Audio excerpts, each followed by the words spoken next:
Welcome to Section 420, Talkin Yankees. Well, the Yankees start the second half of the season how they left off the first half, losing to an inferior team, dropping 2 games out of 3 in Colorado. In Colorado, the worst team in baseball record-wise. But I'm not going to go too crazy because for some reason, I didn't feel so bad about the series loss as I have been in some of the previous Yankee series losses, mainly against the Cubs or the St. Louis Cardinals. I mean, there were at least some positives to take out of this, so I will kind of dissect that. And, of course, the last game there, probably the most exciting. I mean, if you're just a baseball fan in general, but again, heartbreaking for the Yankees. The way they had a big lead, blew it, then came back, then took a lead, and then ended up blowing it in extra innings. So kind of a frustrating game there for the Yankees. But we'll dissect all that. Before we do, make sure, give me a whole second half of the season to go still. Sign up, subscribe, follow the audio podcast, Section 420, Talkin Yankees. There's got to be a button around that says subscribe, follow, like, something like that, and get notified when new episodes come up. So the Yankees, took a few days off, get a new hitting coach, Sean Casey, which I don't think he was going to make the biggest difference. Now, the Yankees offense did pick it up in the second, third game. I can't see that from Sean Casey being here for 2 or 3 games. So I think that's more to speak with Coors Field, as well as, just the fact that Colorado is not a good team. So, because you figure the Yankees are going to score some runs. But I think there are some positives to take out of this one. So, the first game right off the mat there, Carlos Rodon's got roughed up. Really didn't give the Yankees much. Now, the offense gave him an early lead thanks to a Stanton home run in the first, and his bat's starting to heat up, and that's got one of the good things, at least, to take away from the series. Gave the Yankees an early lead, but Rodon wasn't able to really hold the Colorado down. Only gave the Yankees 5 innings, 4 runs, and the Yankee offense really wasn't able to put anything together the rest of the way, and they dropped the first game to 7-2, and you're like, well, here we go again. It's more of the same.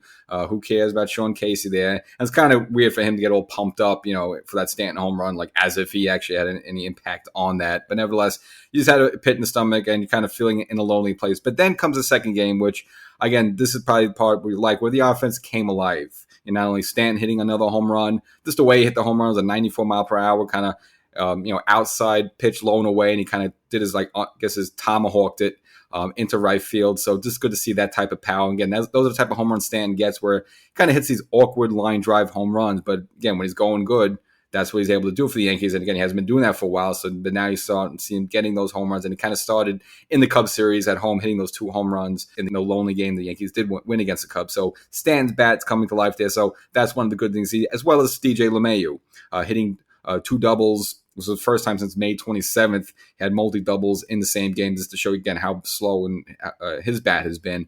But he kind of picked it up there. And the Yankees did what they, most importantly, is they had a 5-run second inning there, stringing along hits. So, yes, the Stanton home run was the big blow there, but they kind of stringed along hits, and that's what you want to see. When consistent contact hitting, put the ball in play, good things happen, and the Yankees able to tie the series at that point, game apiece. And another good outing from Clark Schmidt, who, for the better part of 2 months now has been really good for the Yankees, upped his record to 5-6. It should be better than that. Gave the Yankees a good performance, 6 innings, 8 strikeouts, only 1 walk.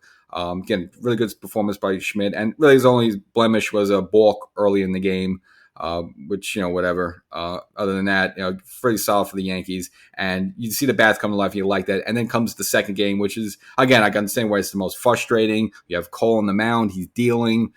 Had the Yankees up 3-1 through 6 innings. But it was only reason I'm not too bothered about this one. It was the Yankee bullpen for the most part has been really good. This is a man bites dog situation, where it was just a red afternoon situation where the Yankee bullpen didn't come through.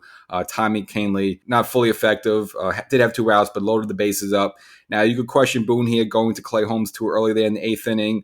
Holmes against J.C. Cron serves up a grand slam. Now, it was a line drive shot, and it kind of just barely went over the center field wall. Again, we know how the ball flies there in Colorado. So, yeah, he served up the home run, but again, it might have been more the atmosphere in the area more than the pitch itself. So, and again, Holmes has been pretty solid for the Yankees.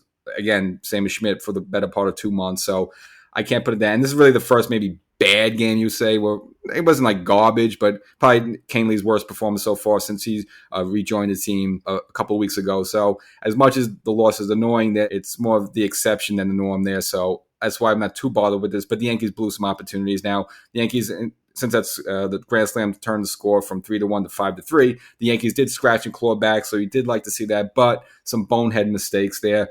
mainly by Peraza, who's up in the second game. Donaldson hurt his calf there, so he was put on the 10-day IL. So they called up Peraza there and got a little aggressive in the ninth inning, trying to go for third base there. Was thrown out rather easily. Again, he should have stayed there at second base. The Yankees had a rally, had a couple of runners on there. Could have been an opportunity where the Yankees could have gone ahead in that and then maybe closed the game out in the ninth. But no, the game remained at 5-5 apiece. And then in the 10th inning, another bonehead play by Harrison Bader. Now, he was the ghost runner there on second base. A little chopper up the middle there. Now, you have to make sure the ball goes over the pitcher's head or past the pitcher. He bolts for third base right away, thrown out. It was a kind of a closest play, and Boone kind of took his time there trying to look whether they should replay it or not. And he kind of, I guess you have like a 15-second window, and he took longer than that, so they weren't able to replay. Now, on some of the angles, it looked like he might have actually been safe. I mean, on the initial, when I saw it, I thought he was definitely out, but then when they showed some of the replays, on some of the angles, it's possible he might have gotten in there because it looked like the third baseman tagged Bader on his right hand. Well, but Bader's left hand was already in third base there. So the Yankees might have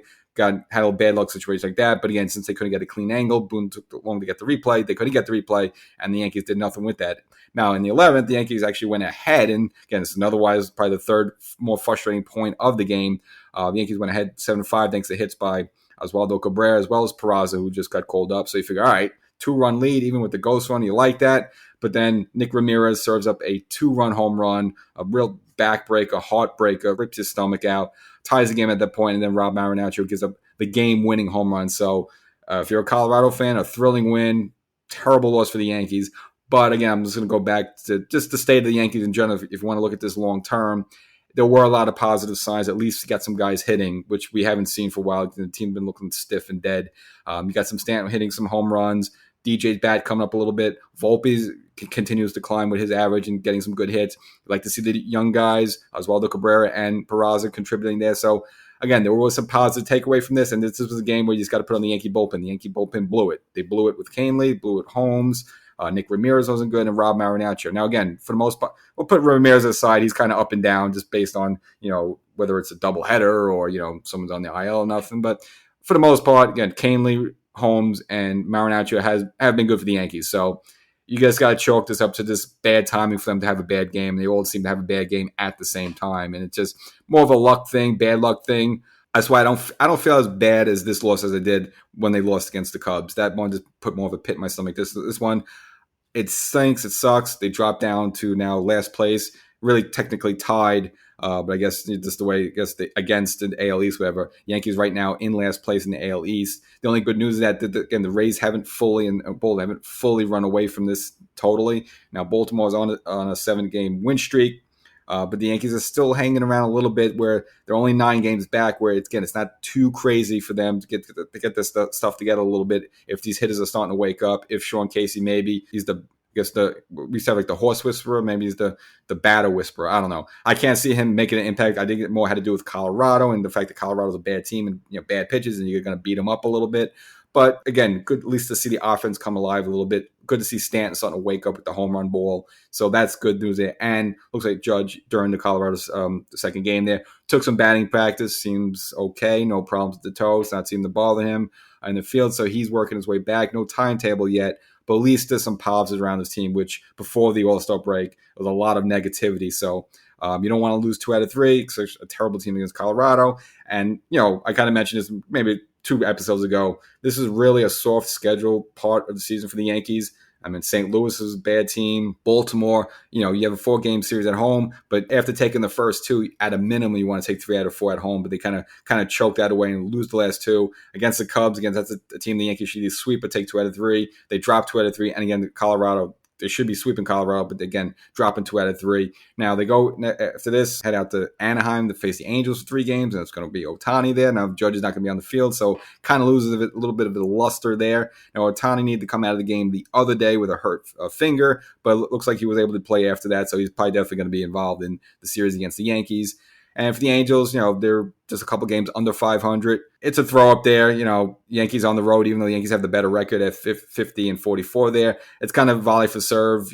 If they could take 2 out of 3 there, at least maybe it alleviates losing 2 out of 3 against Colorado. And then from there, come home and face another terrible team in the Royals. So, these Yankees really, if they end up missing the playoffs or the wild card by 2 or 3 games, they're going to be kicking themselves for this, almost like 2.5, 3 weeks of really of a soft schedule that they're not taking advantage of. Even with Judge not in the lineup, they should be winning these games. They're not. So you're worried about that, but at least you feel a little bit better now. The offense waking up a little bit in the series, and the fact Judge working his way back, getting some batting practice. And so at least that's there. Rendon now with his second start, you're not blown away by that, but as long as he's not hurt, you like it, and you kind of go on from there. And so the Yankees will now go on to face the Angels and Ohtani. And, you hear a little bit talk about the Yankees as a possibility. I think this is more online generated and fan generated and anything Ohtani, getting traded to the Yankees.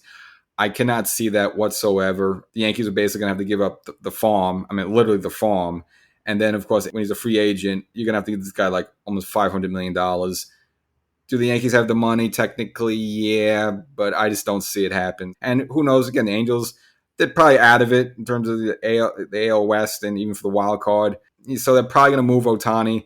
But if anything, I would see him more going to the Dodgers or maybe, somewhere more on the West Coast. I just don't, the Mets are definitely out of it. Their season's pretty much spiraling out of control. I don't think they could catch up. Not to say the Yankees could puff their chest out in last place in the AL East, but that does more has to do with the fact that the AL East is ultra competitive. The Mets are just right now in a bad place, and they look to be more like sellers than buyers, and I can't see them making the move. So I just don't see Ohtani come to the Yankees or the Mets. And if anything, probably the Dodgers.